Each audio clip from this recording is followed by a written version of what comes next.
There are no games in the major winter leagues on Christmas Eve, but the final 6-game stretch in the Liga Arco Mexicana del Pacifico will begin on Christmas Day with a full slate of games.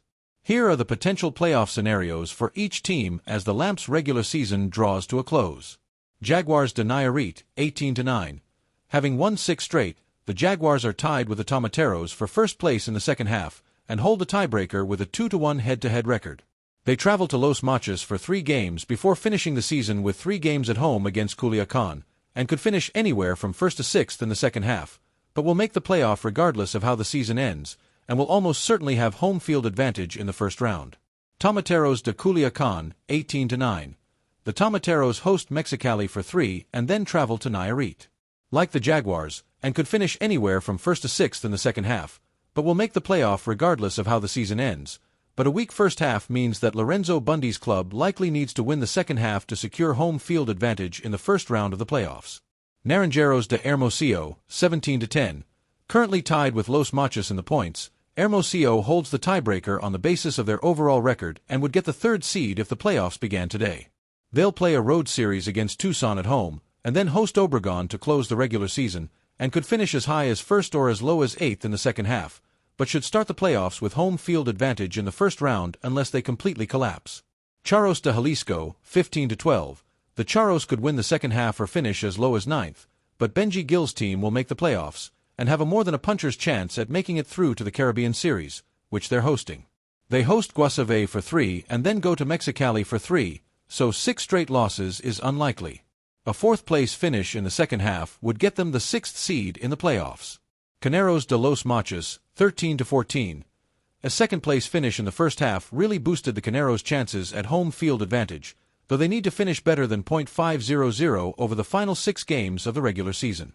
With a miracle, they could win the second half, but this is a team that has trouble scoring runs.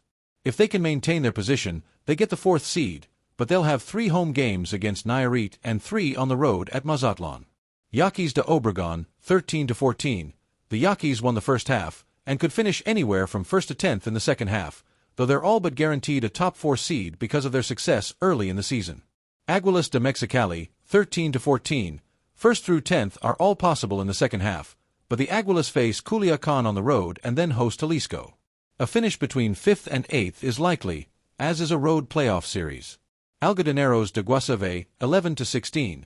After a last-place finish in the first half, Guasave has to finish in 8th place or better in the second half to get into the playoffs. They go on the road to face Jalisco for 3 games and then host Tucson for 3 games. It'll be close. Venados de Mazatlan, 9-18. 9th place in the first half and 9th place in the second half gets you an early vacation before spring training starts. They'll travel to Obregon for 3 games before finishing with 3 games at home against Los Mochis. It'll take a lot of luck for the Venados to get into the playoffs. Tucson baseball team, 8-19. The season on the road caught up with the baseball team in the second half. Having finished 8th in the first half, there's a small chance they win 6 straight and get in the postseason. It's slightly better than the chance that they play a game in Tucson this season. Tucson baseball team, 21-40. 4. Aguilas de Mexicali, 30-31. 3. Game 1/7 innings.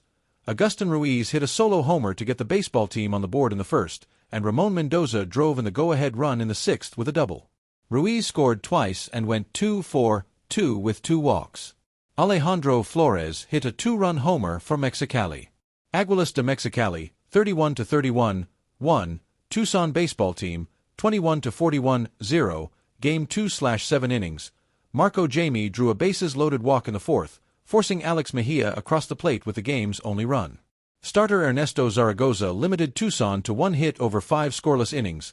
Kurt Heyer was perfect in the 6th, and Jake Sanchez earned his 13th save of the year and the 134th of his career, tying the all-time saves mark in the Liga Arco Mexicana del Pacifico. Naranjeros de Hermosillo, 37-24. 1. Caneros de Los Mochis, 33-28. 0. Game 1/7 innings. That's a balk. With Todd Lott batting in the 3rd, Cesar Salazar stole 3rd and then scored when Luis Miranda was called for a balk, scoring the game's only run. Miranda threw all 6 innings for Los Mochis, allowing a run on 5 hits, while Hermosillo's Tuki Toussaint threw 6 scoreless innings, allowing 5 hits, walking 3, and striking out 9. Caneros de los Machos, 34-28. 4. Naranjeros de Hermosillo, 37-25. 2. Game 2/7 innings. Alejandro Urias went 1-for-3 with a run scored and 3 RBIs as Los Machos took the second game of the doubleheader. Urias grounded out to first with the bases loaded in the first to score Nick Williams, laid down a sac bunt back to the mound in the fifth to score Eric Filia, and laid down another bunt in the seventh to score Aaron Lugo. Venados de Mazatlan, 21-41. Tomateros de Culiacan, 35-26, 0, Game 1/7 innings. Andres Alvarez doubled to right in the bottom of the third to score Fabricio Macias with the game's only run. Culiacan's Aldo Montes threw 6 innings, allowing 1 unearned run, while Braulio Torres Perez threw 6 scoreless innings for Mazatlan, allowing just 1 hit and no walks, striking out 7. Tomateros de Culiacan, 36-26, 3, Venados de Mazatlan, 21-41, 0, Game 2/7 innings. Joey Menezes had an RBI double and Orlando Martinez singled home a run in the bottom of the first, and Pancho Ruiz singled home a run in the fourth as the Tomateros shut out the Venados in the second game. Andres Alvarez went 3-for-3 for Mazatlan, hitting 3 singles. Algodoneros de Guasave, 22-39, 5, Yaquis de Obregon, 34-27, 2, Game 1/7 innings. Tito Polo went 2-for-2 with a walk, 2 triples, 2 RBIs, and scored 3 times as the Algodoneros took the early game. Yaquis de Obregon, 35-27, 3, Algodoneros de Guasave, 22-40, 0, Game 2/7 innings. Santiago Chavez got the Yaquis a 1-0 lead with an RBI single in the second, and Victor Mendoza's 2-run homer in the seventh provided insurance as the Yaquis took the late game. Starter Fernando Sanchez walked 5, but allowed no hits over 5 scoreless innings for Obregon. Jaguars de Nayarit, 37-24.